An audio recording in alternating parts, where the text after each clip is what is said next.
Graça e paz, povo de Deus.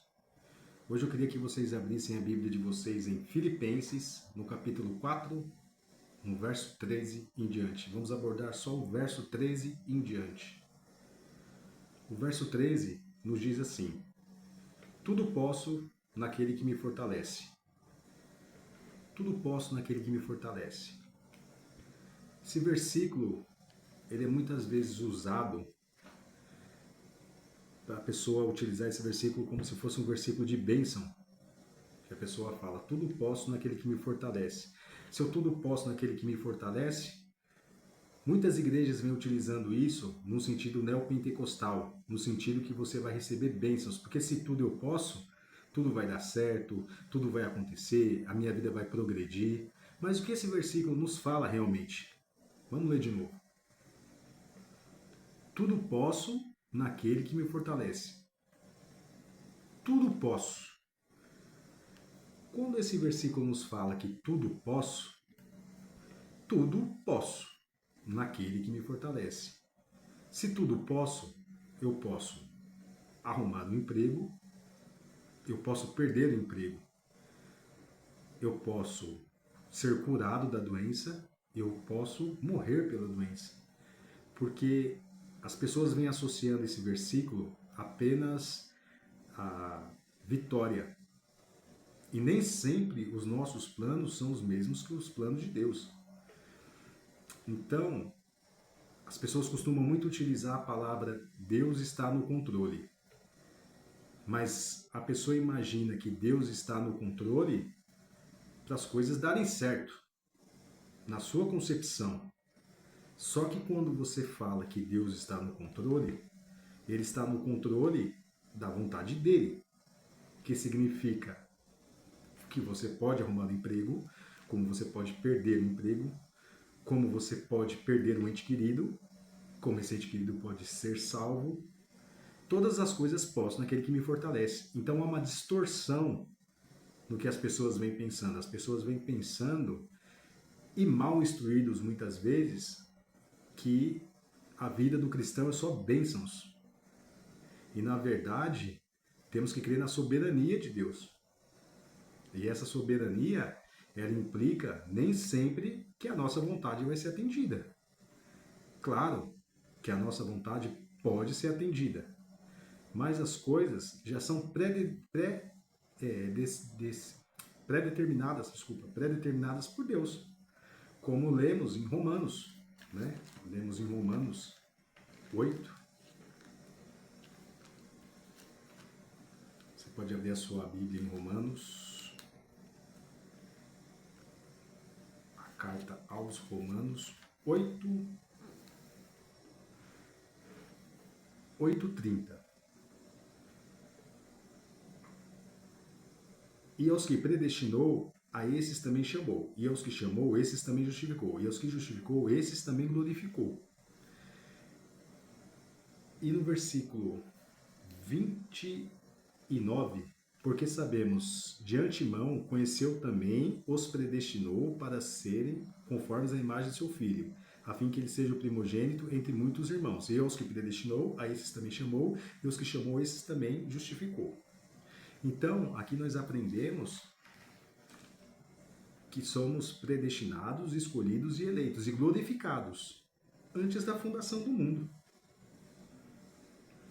Então, todas as coisas já são predestinadas e determinadas. Por isso que Deus está no controle. Outro versículo muito interessante está na epístola do apóstolo Paulo, na carta aos Efésios. Pode abrir aí, no capítulo 1, no verso 4, que diz assim: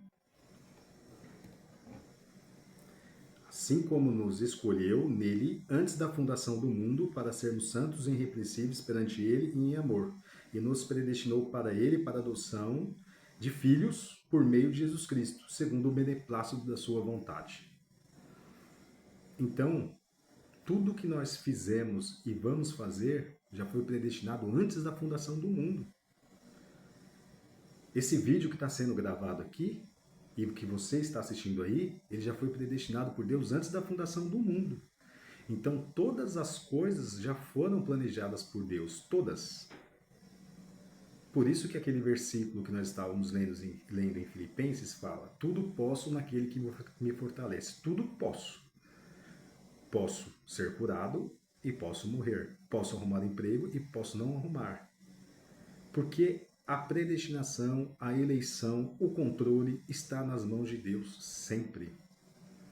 E muitas vezes hoje há uma distorção de igrejas neopentecostais dizendo que você faz uma barganha, que você limpa a igreja, que você toca na igreja, que você ajuda o pobre e você vai ser salvo.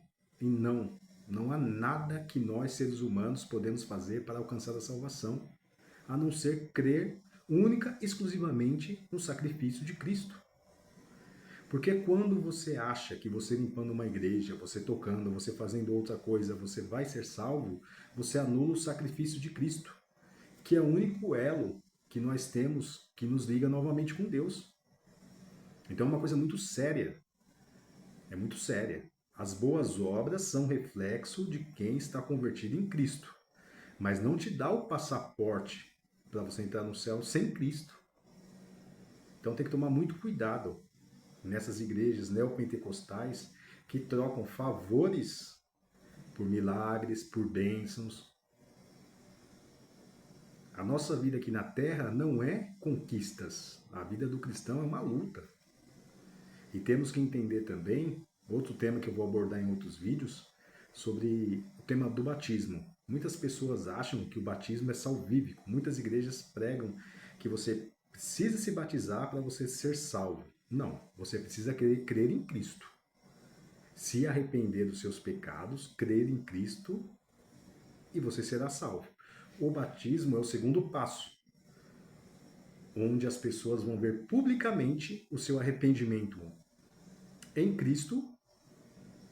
Você vai confessar publicamente que você confessou Cristo com a sua boca, vai ter o batismo, vai nascer uma nova criatura, e sim, mas não é o primordial para a sua salvação. Porque temos o ladrão da cruz, que ele morreu, ele ia ser crucificado do lado de Cristo, e ele se arrependeu. Ele se arrependeu naquela hora, ele não teve batismo. E Jesus disse: ainda hoje te verei no paraíso. Então aquela pessoa que não teve tempo e se arrependeu, confessou Cristo com os lábios, ele terá direito à salvação mediante Cristo. Outro erro muito comum é que as pessoas acham que depois que ele já creu em Cristo, aquele que creu em Cristo, pós-morte terrena, ele já está em Cristo, ele não vai ser julgado. O julgamento é para pessoas que não creram em Cristo e estão condenados. O julgamento é só para confirmar a condenação. Então, tem muitas pessoas, muitas igrejas que pregam a dúvida da salvação. A salvação não tem dúvida. Se você creu em Cristo, você confessa publicamente, você está salvo. Ele é seu advogado. Ele te dá o direito da salvação. E toda vez que você vier a pecar, porque somos humanos, repreenda, abomine o pecado, peça perdão para Deus, recomece. Iremos sempre cair em pecados, sempre. O pecado da mentira, alguns da embriaguez. Não podemos amar o pecado, temos que abominar o pecado. Mas quem já creu em Cristo, justificado é e glorificado é, como diz a carta do livro aos Romanos. Então você não precisa ter dúvida da sua salvação. Muitas igrejas pregam a dúvida, que depende de você, hoje você está salvo, amanhã você está condenado. Não.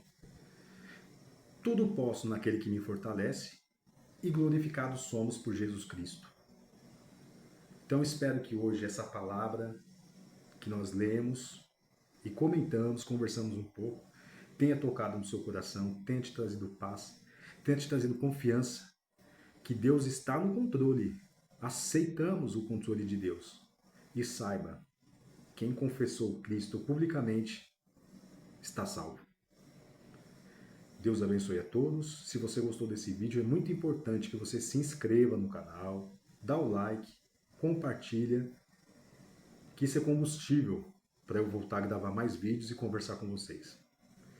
Graça e paz a todos e até uma próxima oportunidade.